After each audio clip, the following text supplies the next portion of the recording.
Carrie is now ready to be released from the hospital after recovering from being shot a week earlier. Carrie, I can now give you a clean bill of health. You may go home and do the rest of your recovery there. Thank you, Dr. Farris. I can't wait to start sleeping in my own bed again. So from now on, all police officers will get a 50% discount on their meals here. I hope this will cause more police officers to come here often and discourage more robbery attempts. That's a great idea. I will inform the other officers tomorrow. Also, I've already decided that I won't run for a second term as mayor. I actually like running this diner a lot more than running a town. It's really tough work taking care of the interests of over 8,000 people instead of only a half dozen employees here. Yeah. Imagine how challenging it must be to run an entire state like Texas, or to be president of the United States. I'm back. Carrie, you are all right. Yes, because it takes a lot more than some stupid robber to bring me down. I was coming here to get a meal, but since you happen to be here too, I guess I'll go ahead and ask. Is there still a place on the police force for me? Your officers helped save my life last week, so I feel I should give back to your department by serving it once more. You are always welcome to rejoin. Come by the police station and I will give you a uniform. Mike Florence then places a hamburger in front of Carrie. Huh? But I haven't ordered anything yet. It's on the house. Enjoy it, Miss Sims. And I too look forward to you serving the town again as a cop. After completing their tour as the reformed Hudson Family Band, Matthew, Suzanne, Tommy, Laura, and Gabrielle Nuria return to Los Angeles, where Suzanne and Laura break up the band again and consider their future. Ever since that strange experience I had when I was 15, I have wondered what I could do to make a positive difference, despite my shorter lifespan. I mean, there must have been some reason why the adult versions of Diana and Richard Sims would come back to help me. Maybe you could go into politics like Sandy Smith did. There is a Republican state representative in a district near where we live. If you ran for his seat, you might use your fame to get the voters to unseat him and get you elected in his place. That would be too easy since California is a blue state. We need to look at what we can do in red states like Texas and the others in the South and Midwest. The corruption that has dominated those places needs to be overthrown somehow. True integrity can only be had by those in progressive politics dedicated to serve, protect, and defend the rights of all the people. Elitism must be defeated everywhere. I agree. The biggest mistake liberals ever made was relying on U.S. Supreme Court decisions to promote their agenda instead of working from the grassroots up to elect state representatives, governors and congressmen who would be dedicated to making a solid legislative base for progressive policies everywhere. Conservatives struck back by taking over most of the media and getting their people elected instead, and even getting conservatives appointed to the Supreme Court, making it useless as a force of justice. Why did we even bother having an American Revolution if we then would allow conservatives to come back and take over America later? If conservatives were consistent, they would be going to London and bowing down to the British monarch and Parliament, but they don't because they are hypocrites. They want the benefit of an independent America, but not the moral responsibility for advocating freedom for all. It took 100 years to end slavery, and even longer to make racial minorities truly equal. And then we keep getting pushed back by bigots, including white supremacists, Christian supremacists, homophobes, transphobes, and plutocrats. Capitalism now dominates the whole world and has ruined natural environments and made only a few already powerful people more powerful at the expense of everyone else. If that's not evil, what would be? I think we have talked enough about these matters. Let's rejoin Debbie and Carrie's America for All online news network and do something to help make what we want a reality. Only those who are willing to fight for freedom will be able to keep it. I remember when I was a boy growing up in the town in Texas with my parents. My father taught me that we needed to keep American society as orderly as possible, and only wealthy white Christian men should be the ones to do it. We feared and hated minorities who we thought wanted to take over and destroy us. Obviously because he was himself a wealthy white Christian man. It was people like you and your father who set up fascist and Nazi movements in Europe and drove the whole continent into World War II, killing millions. Hitler exterminated Jews in the Holocaust, and today there are so many Americans that want to drive out and exclude people from Mexico and elsewhere, including Muslims and atheists. They are just as harmful as the Nazis. I grew up poor, but made myself rich over the decades. But I was lucky. Most wealthy people are not like me, inheriting their wealth from mommy and daddy and then not giving a shit about the lesser beings. Knowing where I came from, I work hard to give back to the community, even if it means I will never be a billionaire like others who screw over the workers, without whom they would have nothing.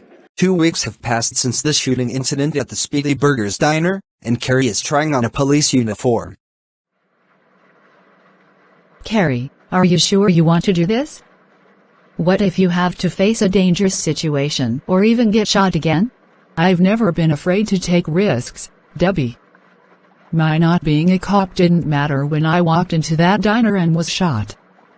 We may risk death no matter what we do. I know. I just worry about you. I don't feel whole without you.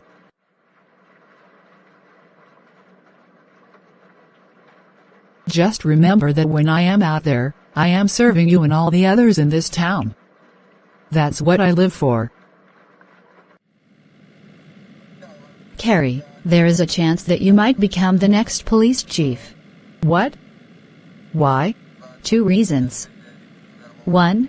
Police Chief Root wants to resign and move back to Boston to take care of his mother after she became severely disabled from a stroke. And 2nd, I'm pregnant, and so I will be leaving the police force and joining with Matt to help him with the tech store. Congratulations. But I just rejoined the police force. Surely some other cop more qualified than me will take over. Nope. Theodore and I both agree that you are the best choice. We just have to consult with Mayor Florence. And if he agrees, the job of police chief is yours. Sure, you do come and go, but in all the times you were in the department you always worked your butt off more than anyone else. And we all trust you. You are incredibly tough and can keep the other cops in line. I am honored. Thank you. So you want to run for the ruling council to replace me? Why not simply run for mayor again? Because I enjoy running my law firm dedicated to defending people in small towns like this one. Not just criminal defense cases, but LGBT rights and child welfare advocacy too. I can't dedicate myself to that and be mayor at the same time. All right. I will step down next year and you may run to take my place. And good luck. Carrie is disturbed at suddenly being thrust into the role of police chief. So she consults her mothers about it.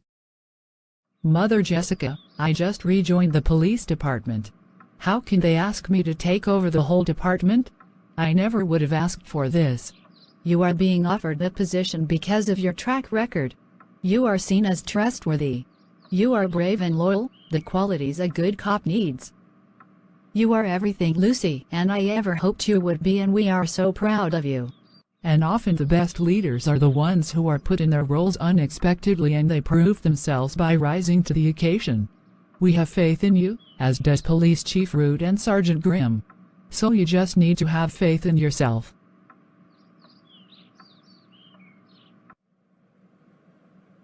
Carrie Sims, this is my last day as police chief. Sergeant Grimm has already resigned, and so that puts you next in line to be police chief. So tomorrow, this office will be yours. Thank you. I hope all goes well for you and your mother in Boston. But I have a question. Why not bring your mother down here? She doesn't want to leave her Jewish community. All of her friends are there. And I have missed her for a long time, so this is good for both of us. Congratulations, Carrie. And thank you.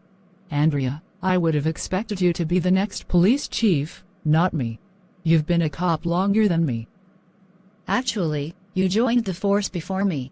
And I was offered the role a month ago. But I turned it down. I like being a patrol officer among the public and hated the thought of sitting in an office doing paperwork every day.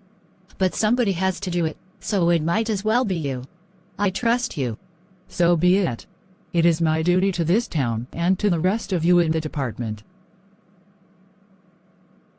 Police Chief Sims and Sergeant Bain, we have a problem.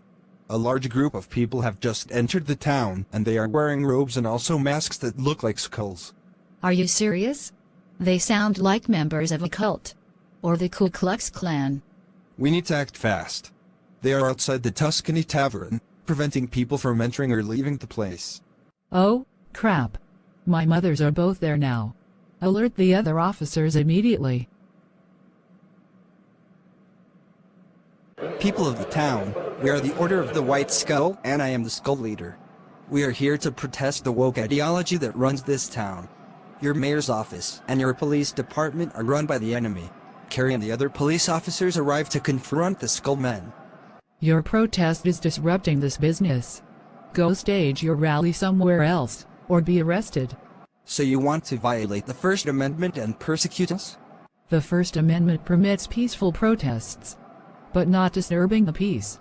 And where have I heard this sort of shit before?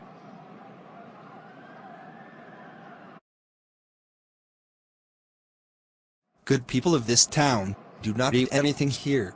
This place is run by atheists and lesbians who seek to corrupt this town and make it a hotbed of crime and immorality. Take one of these pamphlets, so you may know what kind of people you are dealing with. Excuse me, but unless the food they serve is poisoned or badly outdated, you have no right to bash them for being different from you. It's not just my opinion, but that of the Lord himself. The Bible clearly says only a fool says there's no God, and such a person is corrupt. When you eat at that place, you endorse them. No Christian should do that.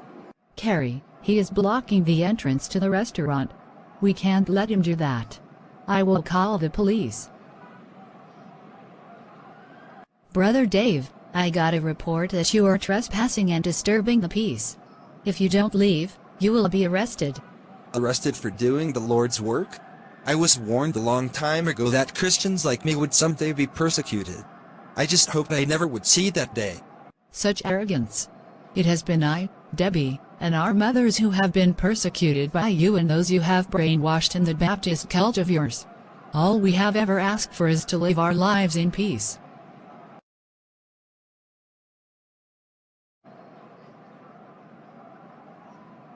What the hell is going on here? Who are you?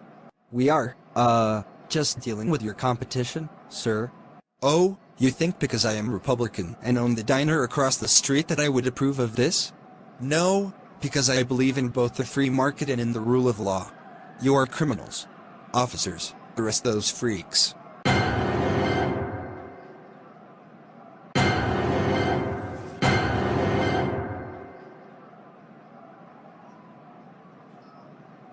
While most of the Skullmen manage to escape, the leader is caught and taken to the police station.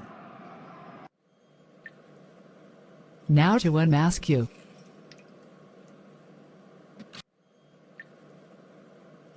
Nicholas Owen, son of Dave Owen. Did you really think that disguising yourself and changing your group name would help your cause?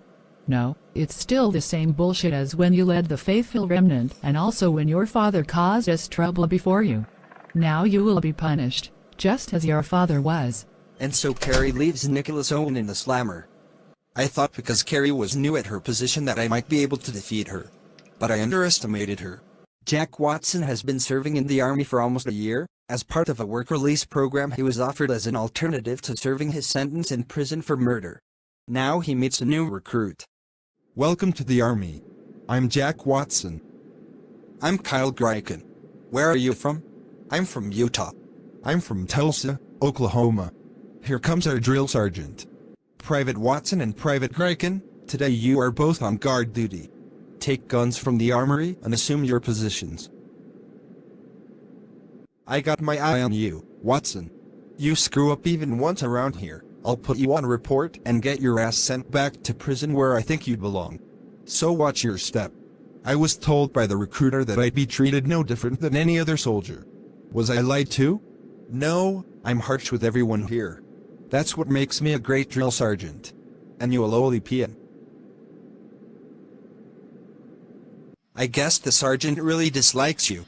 What were you in prison for? Murder, but it's a long story. Well, at least you are trying to redeem yourself. Me, I joined the army to escape a bad situation at home. What do you mean? I was raised in a Mormon family, and when I was in high school, I was told repeatedly by my parents that they wanted me to serve on a mission, just like most Mormon young men do after they graduate. But at age 12 I had already decided I couldn't be Mormon. I was PIMO, physically and mentally out of the cult. So the day after my high school graduation, I signed up to join the army. My parents were disappointed and I went no contact with them after I was sent away. I think they would be proud of you for wanting to serve your country. They think my serving on a mission for the Church of Jesus Christ of Latter-day Saints is greater than serving our country. That's what it means to be in a cult. Meanwhile, in the Texas town. Petty, you remember when you worked briefly at the Second Tuscany Tavern in Boston? That place failed and it was sold to a company that owned a chain of seafood restaurants called the Atlantic Fisheries. Last week Jessica and I signed another deal with that same company. What? Are you going to sell this place too? No, never. But we have formed a partnership with the Atlantic Fisheries. They will be selling their seafood here alongside the Italian food we usually serve. And an experienced chef will be arriving who will cook the seafood, so you won't have to bother with it. Petty, here are the new menus that include Atlantic fishery items. Be sure to suggestive sell the seafood to every customer. I've never even tried Alaskan crabs before. A lot of these other items are alien to me as well, so telling customers they should buy them seems a bit dishonest. It's just part of doing business, Bella. We are trying to make this restaurant more profitable by increasing its versatility. Chef Rena, reporting for duty, Mrs. Sims. Welcome, Rena. Go see Penny Bentley Smith. She is the head cook here. Welcome to my kitchen. Are you ready to begin training? I don't need training. I probably have at least as much experience as you, plus I don't expect to be cooking Italian dishes here, only seafood. I will decide what you need. I've been working here for years and you are the newcomer, so you have to take orders from me. Everyone around here must pull their own weight.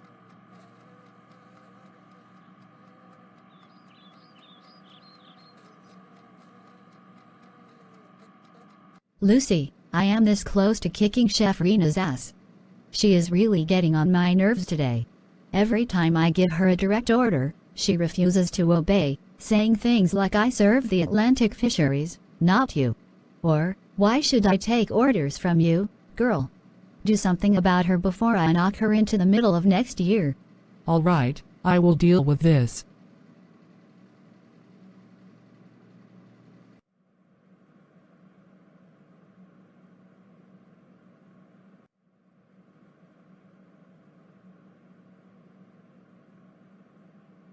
Was it really necessary to get me in hot water with the CEO of Atlantic Fisheries himself? He just threatened to not only remove me from this place, but fire me. I told you that I am the head cook here and your having a college degree does not make you superior to me, or anyone else. If I tell you to do something in this kitchen, it is for the good of this restaurant and its customers. It's an Italian restaurant, so you must learn to cook Italian food, as well as the seafood you are familiar with. I had to learn to cook seafood when I worked at an Atlantic fishery in Boston, so you should be just as adaptable as me. All right, Petty, you win.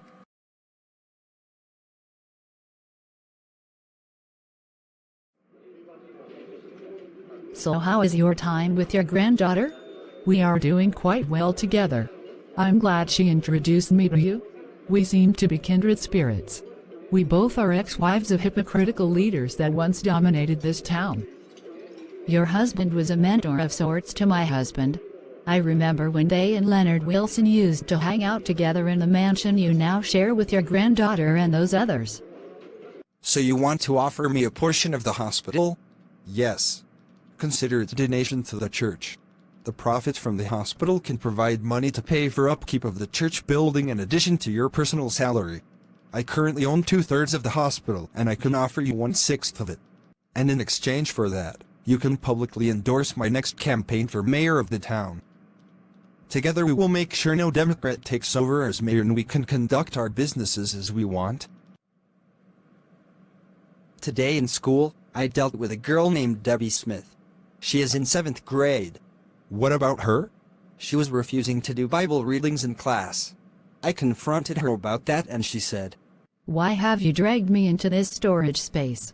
I don't do Bible readings because I am an atheist. Why should you care? People like you shouldn't even be in this town. We have standards and if you don't conform, you will suffer. Starting now.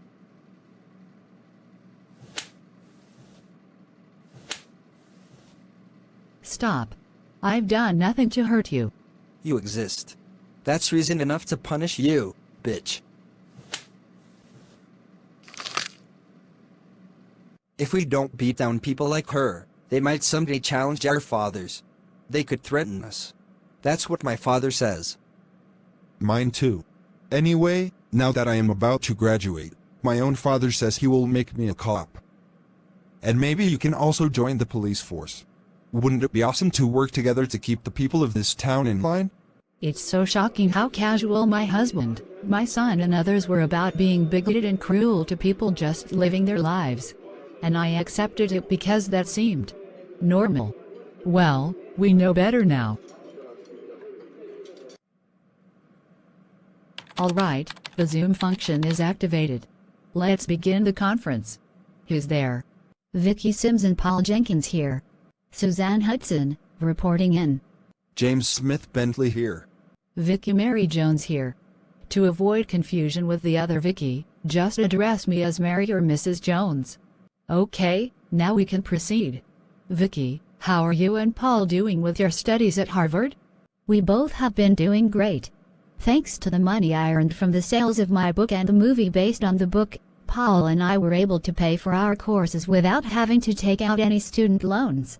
That and Jonathan and Tara Sims have been letting us stay in their house rent-free, which is also a big help. Yep, they did the same for me when I was attending Harvard. The movie, Beryl Luzica and the Dark Iron Maiden, is more successful than even I hoped it would be, and now the studio is asking for a sequel to be made. That could earn you even more money, Vicky Sims.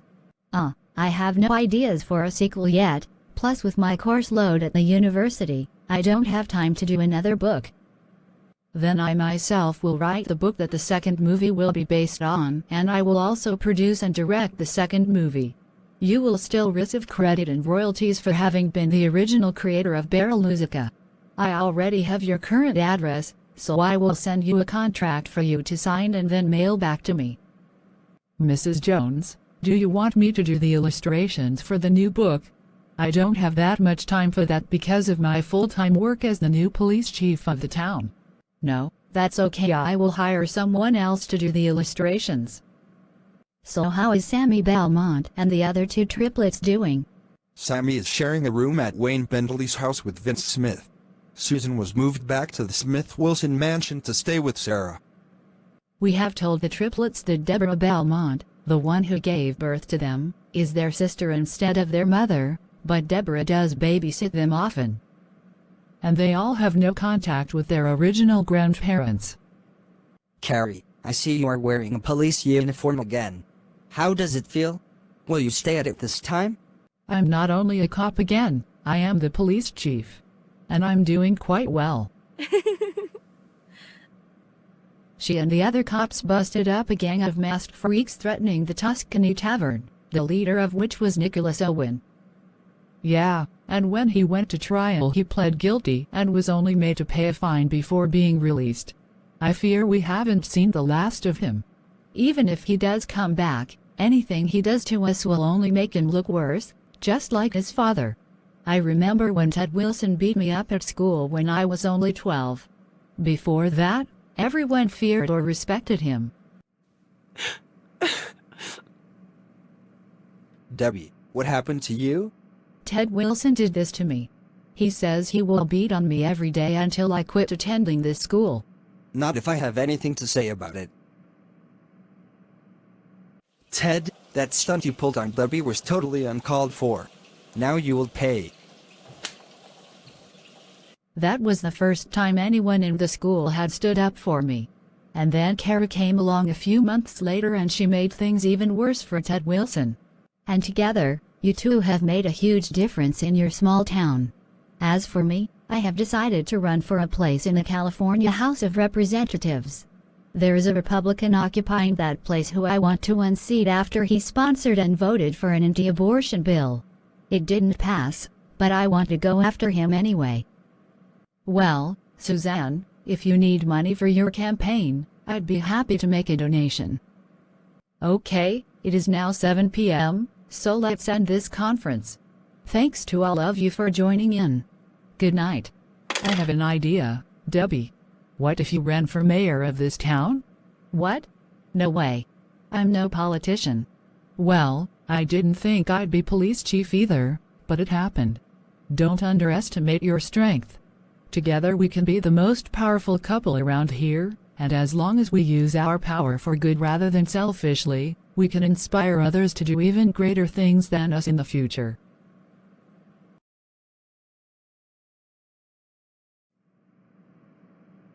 You may be wondering why I have a chart of chakras behind me. Yesterday I was at a bookstore and found a book on chakras. It contained detailed descriptions of chakras, how they function, and what can go wrong with them. But then I began asking questions. How was the existence of chakras determined?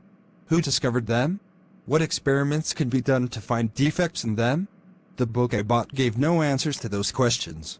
From start to finish, it asserted constantly the reality of chakras, as if they were obvious.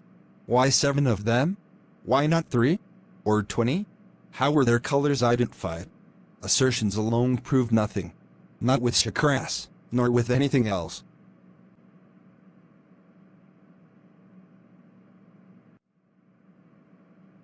By contrast, we can know how stars like the Sun operate and how they compare with smaller objects like Jupiter. We know who discovered the process by which stars like the Sun produce energy.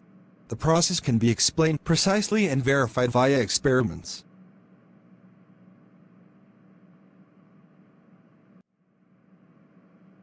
Likewise, the evidence for evolution can be explained and the ones who discovered that evidence and the processes behind evolution can be identified.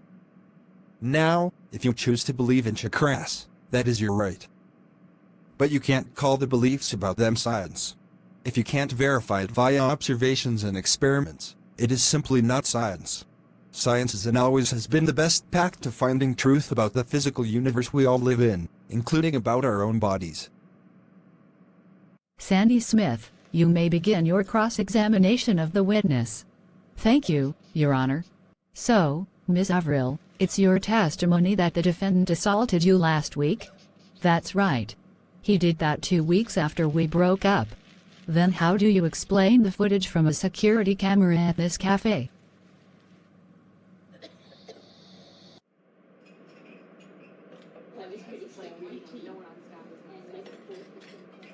Is that not the defendant? And isn't the timestamp for the video about the same time as when you claim he attacked you? It does look like him. Obviously, Earl Jansen couldn't be at 2 places at once. So your claim is discredited. Thanks for getting those charges dismissed. I knew Olga was the jealous type, but I was shocked that she would lie about me so brazenly. You were cleared by the evidence. People can lie, even in court, but what the evidence shows is what matters, not what anyone wants to believe without proof.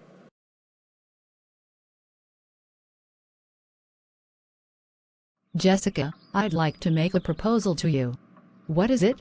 As you know, your daughter Vicky has married my nephew Paul and they are now in Boston. So now I am all alone in my house. And I assume you and Lucy are alone as well. So, I could sell my current house and share the money with you two in exchange for me moving in with you here. Lucy, what do you think? Carla would have to sleep in Carrie's old bedroom, and she would have to pay monthly rent to us to cover the cost of expenses. Let's work out the details. Thanks for inviting me to have lunch with you. So, who are we going to meet? A new boyfriend of yours? No, I'm not dating anyone now. But it is someone that we used to know. Sort of. And there she is.